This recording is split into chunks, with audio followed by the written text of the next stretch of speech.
Hey everyone, welcome back to The Unfiltered Fix. I'm Megan Sharpe, and today we're diving into a topic that's absolutely life-changing and something I'm super passionate about, which is hormones. Now, before we get started, let me hit you with a quick disclaimer. I'm not a doctor, and everything that I'm sharing with you today is purely based on my personal journey, research, and my passion for helping women understand their health. Always consult with a qualified healthcare provider for personalized medical advice. This is the Unfiltered Fix, so I keep it real and unfiltered around here. Some of today's content might not be suitable for all ages, so if you've got little ones around, please grab your headphones or save this episode for later. Okay, let's get into it. Hormones are like the unsung heroes of our bodies. They influence everything from our energy and our mood to our skin, our sleep, and yes, even our confidence. But here's the problem. Too many women are told that the symptoms they're experiencing, like fatigue, weight gain, brain fog, mood swings, these are all just a normal part of getting older. But I'm here to tell you that that is not true. So today I'm sharing my personal story and breaking down the hormonal shifts that we go through in life from perimenopause to menopause and how they affect us physically, mentally, and emotionally. We'll also dig into the outdated myths surrounding hormone therapy and why it's time to rethink everything that we've been told. Ladies, you deserve to feel amazing at every stage of life, and understanding your hormones is the key. Let's jump in and get real about what's really going on with our bodies. And before you decide to change this channel or turn it off because you're in your 30s and feel like you're not there yet, I really encourage you to rethink that decision. I want to start with my personal story because, like many of you, I didn't realize how much my hormones were actually impacting my life until things got really out of control. From the moment I started my period, it was a complete nightmare. I had debilitating cramps, so bad that I couldn't drive my car because my legs were shaking too much to actually push in my clutch. And the fatigue, it was like carrying around a weighted blanket 24/7. And as a competitive athlete, this was absolutely brutal to deal with. When I went to the doctor, they put me on birth control to regulate things. And I'm sure many of you have been there as well. But instead of helping, it actually made my blood pressure skyrocket. Now, I was really young. I was actually a teenager. I was not sexually active. So for my body to experience these hormones and to have this type of reaction, I realized very quickly that my body wasn't tolerating the extra estrogen very well. So I went back to them and they switched me to a birth control called Depo-Provera, which is a non-estrogen birth control that actually stopped my periods completely. And I felt like it was a huge relief because what woman actually wants to have a period? But I knew deep down that shutting down my cycle wasn't healthy. Years later, I was diagnosed with PCOS, or polycystic ovarian syndrome. Some of you may be familiar with that. But here's the thing. They didn't do anything about it. I was told that this is just the way it is. No solution, no action plan, and just a pat on the back and sent on my way. And as a young woman, this was really hard for me to deal with because I didn't know who else to turn to. Before me, my aunt had had a hysterectomy and my mom had had a hysterectomy. So I just kind of chalked it up to this is just our family history and this is the way things were going to be. Then came my pregnancies. During my first pregnancy with my son, they found what they said was a cyst during my 20-week ultrasound. Now, given the fact that I had PCOS, this seemed relatively common, right? They said it was common, but what they didn't tell me was that it was going to lead to a lot of issues in my future. They told me that this should go away. It did not. So by the time I delivered, which I ended up having to have a C-section, the cyst had actually grown significantly and they decided to drain it. During surgery, they found out that it actually was not a normal fluid-filled cyst. However, nothing else was done about it. So they drained it. They expected it not to come back. 2 weeks postpartum, I was back in the doctor's office because I was literally doubled over in pain. The cyst had returned, bigger than ever, and it had actually ruptured, yet still nothing was done about it. And I should have fought harder for answers.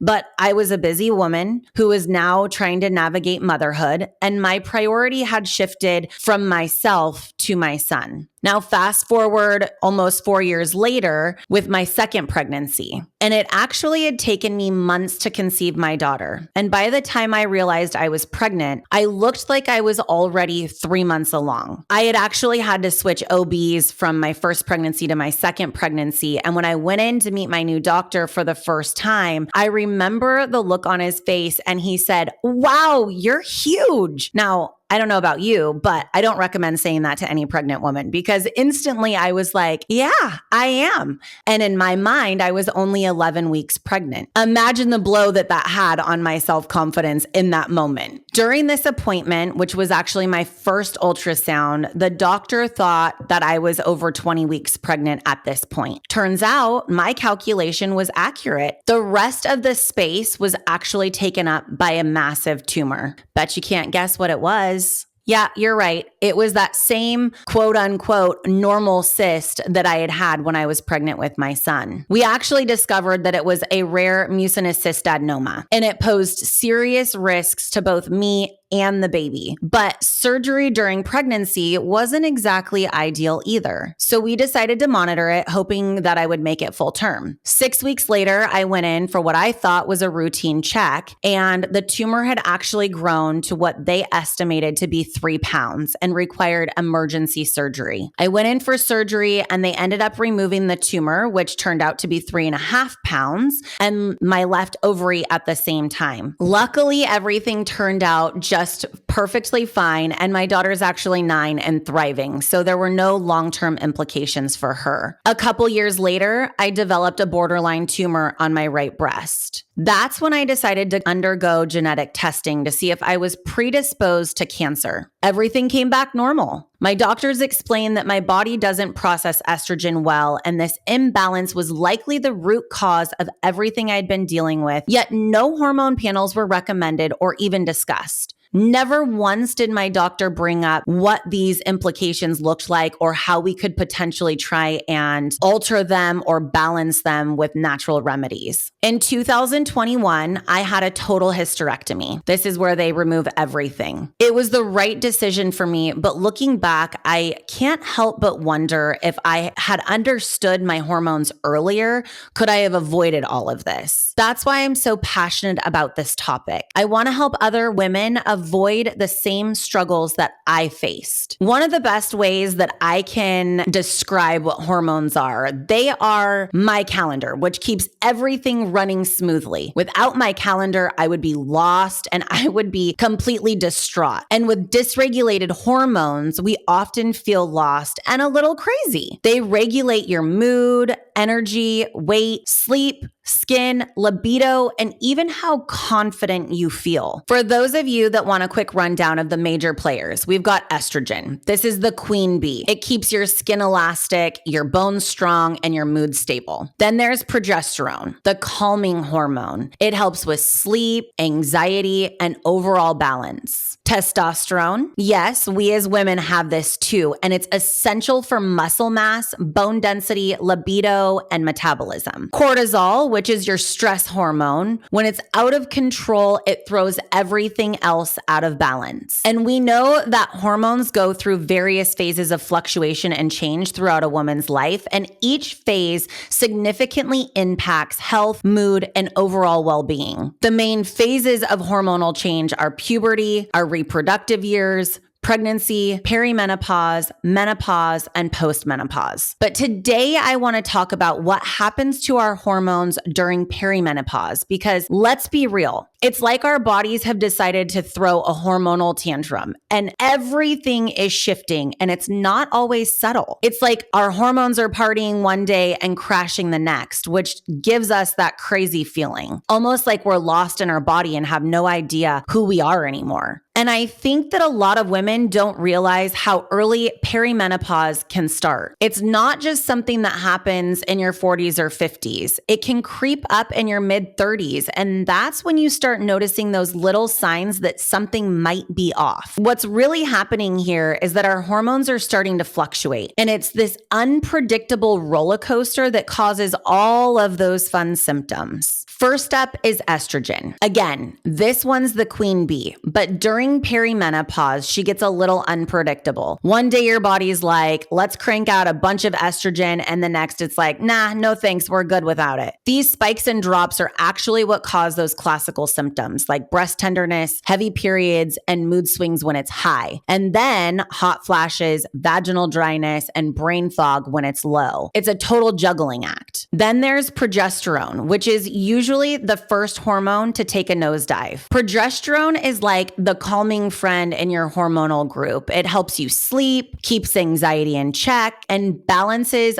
out estrogen. But when it starts declining, you lose that buffer. That's when you might notice heavier periods, trouble sleeping, or feeling more anxious than usual. Progesterone is so underrated. I call it the chill hormone because when it's low, everything feels harder. I really realized the importance of progesterone when I started taking it, and all of a sudden I was able to sleep better. My anxiety kind of subsided a little bit, and I really noticed things starting to change. And then we have testosterone. Yes, it's not just for men. We absolutely need this. It's key for energy, muscle tone, and libido. But during perimenopause, it starts to gradually decline. And when that happens, you might feel more tired. You're going to notice a loss of muscle definition, and you're probably going to notice that your sex drive starts to tank. A healthy sex drive isn't just for men, or at least it shouldn't be, because when we have good sex, everyone is happier. And while all of these shifts are happening, FSH, which is the follicle stimulating hormone, starts climbing. Basically, your brain is sending out a distress signal to your ovaries saying, hey, let's get some estrogen going. But your ovaries are like, sorry, we're starting to close up shop. This rise in FSH is one of the main markers of perimenopause. And it's so wild to think that it all ties together. But then let's not forget about cortisol, which is our stress hormone. Perimenopause often hits during a super busy time in life. Raising kids, working, maybe taking care of your aging parents. And all of that stress cranks up our cortisol. High cortisol makes it harder to sleep, leads to belly fat, and it can throw the rest of our hormones even further out of whack. It's like adding fuel to the fire. So let's talk about how all of this shows up in real life. The symptoms are no joke. Fatigue, brain fog, mood swings, weight gain, low libido, and these dreaded hot flashes that everybody talks about. It's like your body is screaming for attention. But so many women don't realize that it's all connected to their hormones, or they realize it, but they're told to struggle in silence. Because here's the kicker. When most of us go to the doctor, we know that something is off. But when it pertains to our hormones, we often hear, oh, this is normal. It's just part of getting older. But no, just because something is common doesn't mean that it's normal. And you don't have to live like this. And listen, ladies, you don't have to wait until you're in full-blown menopause to start taking care of your hormones. Perimenopause is the perfect time to start paying attention, testing, and making changes, because the sooner you address it, the better you'll feel and the better you'll age. Something else to note is that if you feel amazing right now and you feel like you're at your peak and maybe this conversation isn't for you, I highly recommend getting your hormones tested so that you have a baseline of where they are while you feel your absolute best. Because in the future, as those levels start to decline, it'll give us an opportunity to know where we need to optimize your hormones back to. And all of this speaks to why testing is so important. At Zen Regen, we offer blood work and Dutch test. Blood work is great for looking at your overall levels, but these ranges that our doctors or your typical primary care doctor, OB, are going to be looking at, the ranges are so wide that many women are told you're fine, even when you feel terrible, because their levels are in quote unquote normal range for their age. Have you ever heard that? Dutch test, on the other hand, is a urine test that shows how your body is actually metabolizing the hormones, and it gives us a much clearer picture of what's really happening. So if you can afford to do both, I highly recommend it because they test different things. Now, I want to jump into something that I believe to be a huge myth, and the reason why I think more women don't pursue HRT, which is that HRT is dangerous. This theory is based on the Women's Health Initiative. The Women's Health Initiative, or WHI, was a massive study that was launched in the early 1990s by the National Institute of Health. Its goal was to understand how HRT affected postmenopausal women, particularly regarding heart disease, bone health, and cancer risk. That sounds like a great idea, right? The study looked at two types of hormone therapies. One, estrogen plus progestin, which was through Prempro for women with a uterus. And then the second was estrogen only, which is Premarin for women who had a hysterectomy. The researchers wanted to see if these therapies could reduce the risk of chronic conditions like heart disease and osteoporosis. Now, while their intentions were good, the execution was not so good. And here's why the results of the study were flawed. One, the study population wasn't representative, meaning the average age of the participants was 63 years old, and many were 10 to 15 years postmenopause. This is a critical point because initiating hormone therapy that late in life, when the body has already been deprived of estrogen for years, can actually produce very different results compared to starting it earlier during perimenopause or early menopause. These women also had a higher prevalence of pre-existing conditions like obesity, hypertension, diabetes, which then further skewed the results. Two, hormones used in this study were not bioidentical. The study used Premarin. This is estrogen derived from pregnant mare's urine. And then Provera, which is a synthetic progestin. These are not bioidentical hormones, meaning they don't chemically match the hormones your body naturally produces. Bioidentical hormones behave differently in the body and are now considered a safer and more effective option. Three, the initial results were overblown. In 2002, the WHI prematurely halted the estrogen plus progestin arm of the study, announcing that HRT increases the risk of breast cancer, heart disease, stroke, and blood clots. But what the headlines did not emphasize was that the absolute risk was minimal. For example, the increased risk of breast cancer was less than 1 case per 1,000 women per year. But the media latched onto the idea that HRT was dangerous, creating widespread fear. And 4, the study misinterpreted cause and effect. Many of the participants already had plaque buildup in their arteries or other risk factors for heart disease before starting HRT. The study failed to differentiate whether HRT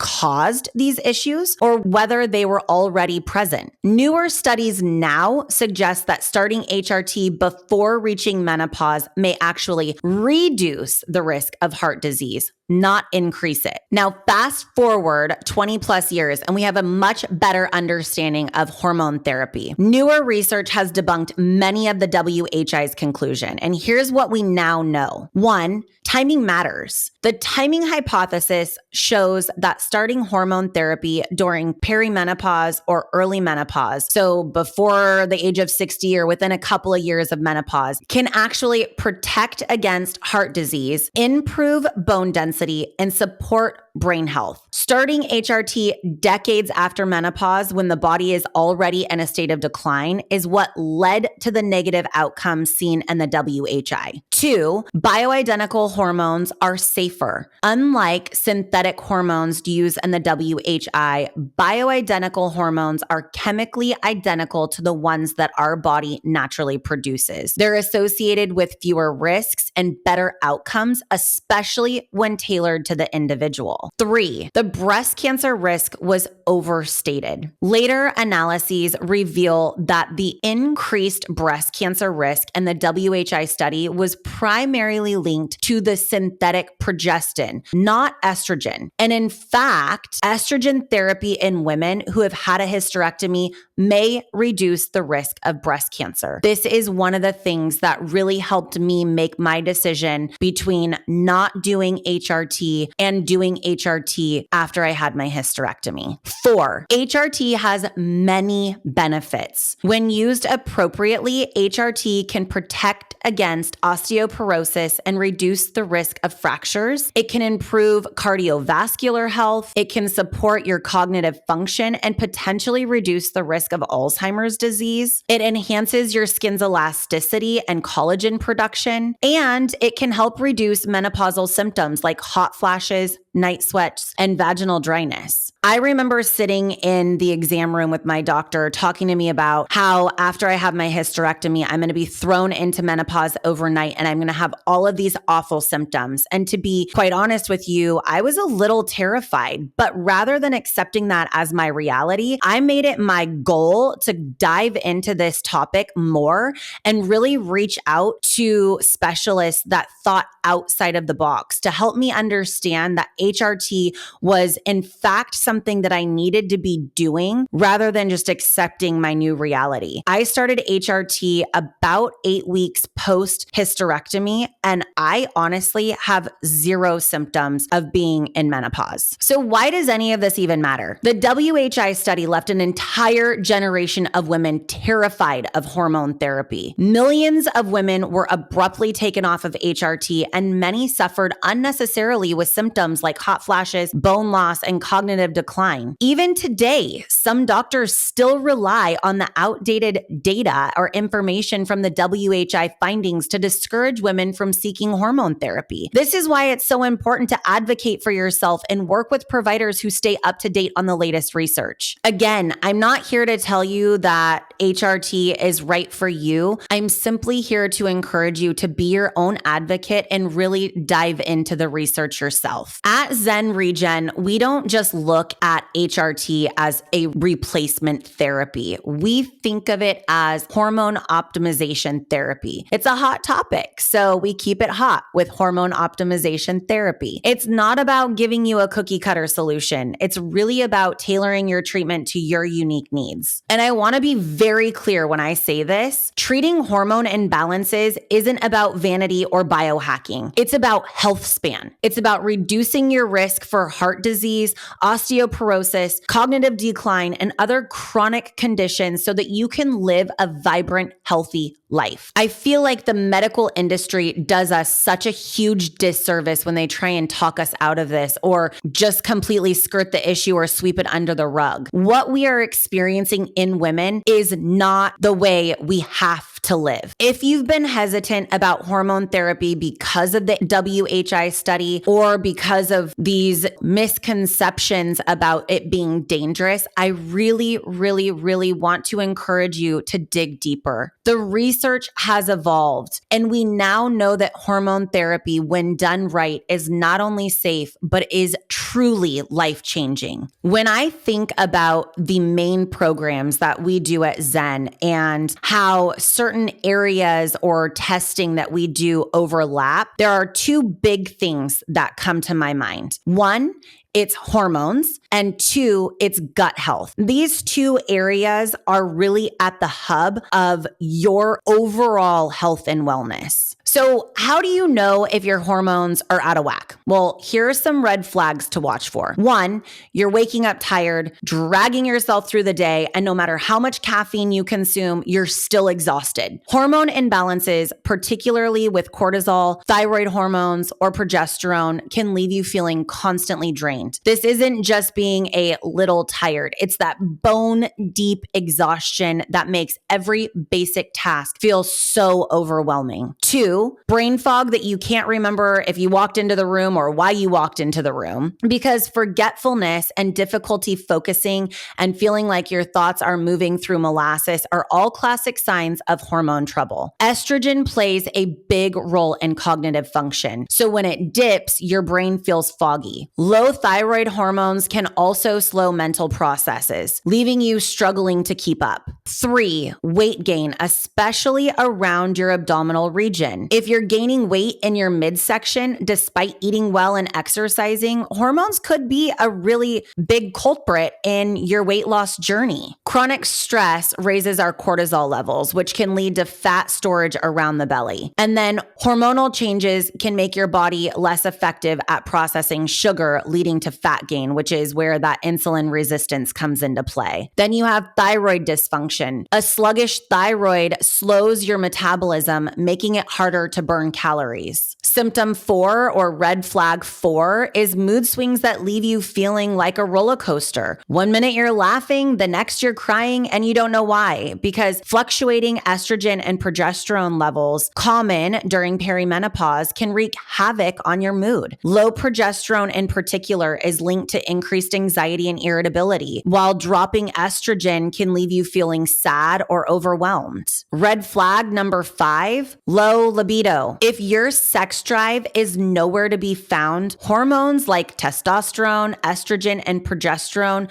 might be out of balance. We know that low testosterone can reduce your desire and energy. We know that low estrogen can cause vaginal dryness, making intimacy uncomfortable, and nobody wants that. We know that low progesterone can increase stress and anxiety, further dampening your libido. So if your husband has a raging sex drive and yours is in the dumps, I encourage you to go get that checked out because it's not good for your relationship either. Some other signs to watch for are irregular periods or no periods at all. Your change in cycle are often one of the first indicators of a hormonal imbalance. Skipped periods or very light cycles could point to low estrogen or PCOS. Heavy or painful periods can be indicative of estrogen dominance or low progesterone. Then there's hot flashes and night sweats. These are no fun for anyone. This is one of the biggest complaints that I hear from my friends. These classic menopause and perimenopause symptoms are fluctuating estrogen levels. They can disrupt your sleep, leaving you exhausted and irritable throughout the day. Hair loss or thinning hair. If you're noticing more hair in your brush or your ponytail feels thinner, hormones like thyroid hormones, estrogen, and testosterone might be to blame. High cortisol can also contribute to hair shedding. Digestive issues like bloating, gas, or constipation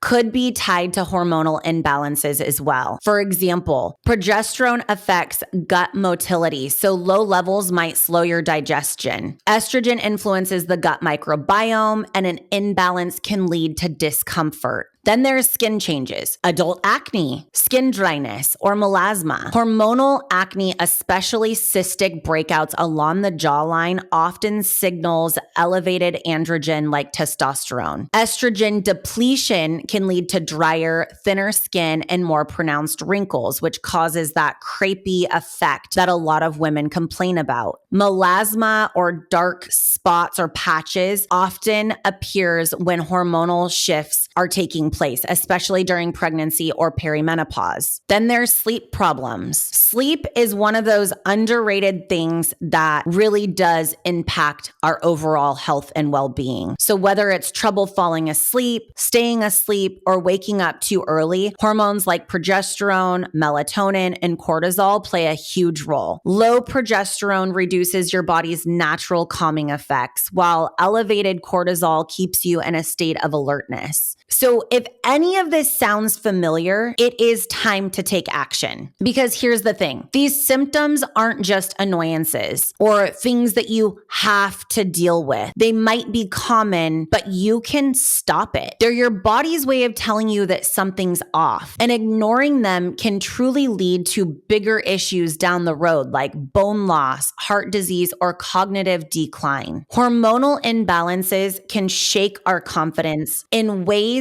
that might not immediately connect. So when estrogen or testosterone dips, We might feel more fatigued, notice thinning hair or dull skin, or experience weight gain that doesn't respond to diet or exercise. These physical changes can leave us feeling less like ourselves, making it harder to show up in our lives with the same energy and self-assurance that we once had. Again, low progesterone or fluctuating cortisol levels can amplify anxiety or mood swings, making us second guess our decisions or withdrawal from social situations. And when our libido drops or intimacy feels uncomfortable due to hormonal shifts, it can strain our relationships and chip away at how we see ourselves. I want to reiterate that the good news is that you don't have to live like this. Hormone optimization can help restore balance so you feel like yourself again. Whether it's starting with the simple testing of your hormones or making lifestyle changes or working with a specialist, these are steps that you can take to get your health back on track. The first step to take is to book a consultation with somebody who truly specializes in hormones. At Zen Regen, we offer virtual consults so that no matter where you are, we can help you. Thank you so much for tuning in to The Unfiltered Fix. I hope today's episode has shed some light on the world of hormone health because let's be honest, it's a topic we all need to talk about more. There's also a lot more that I want to say on this topic, so stay tuned for future episodes.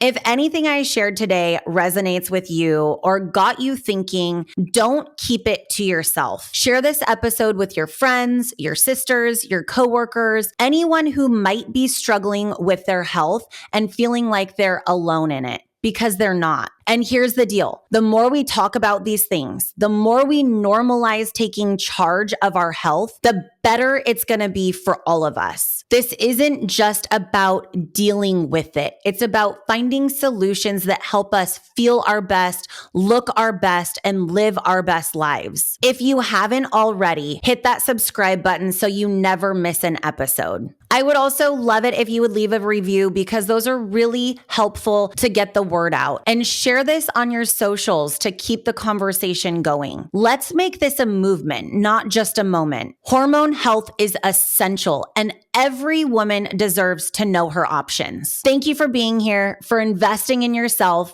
and for helping us spread this message. Until next time, stay confident, stay strong, and stay unfiltered. See you next time.